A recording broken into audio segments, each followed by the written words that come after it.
স্কুলে থাকলে খাওয়াইবো কেন? বাবা মা আছে? বাবা মা থাকতেও নেই।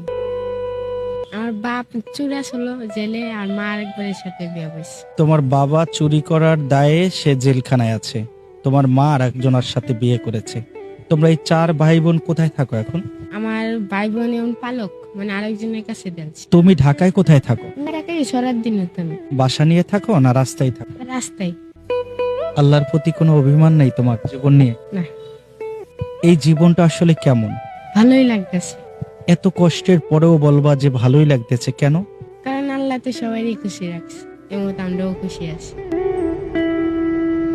এই যে ছোট ভাই একটা কথা বলছে, কথাটা কিন্তু ওজন অনেক। স্কুলে যাইলে খাইব কেডা?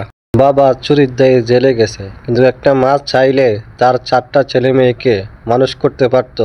একটা মা চাইলে তার 4টা ছেলে মেয়ের দায়িত্ব নিতে পারতো, কিন্তু সব মা কিন্তু মা না। আছে কিছু মা আছে ছেলে মেয়ের জন্য নিজের জীবন দিয়ে দেয়। দেখেন 3টা ভাই বোন পালক দিয়ে দিয়েছে, আর এই ছেলেটা ফুল বিক্রি করে। দেখুন, সব মা না। তাই ভিডিওটি শেয়ার করে সবাইকে দেখার সুযোগ করে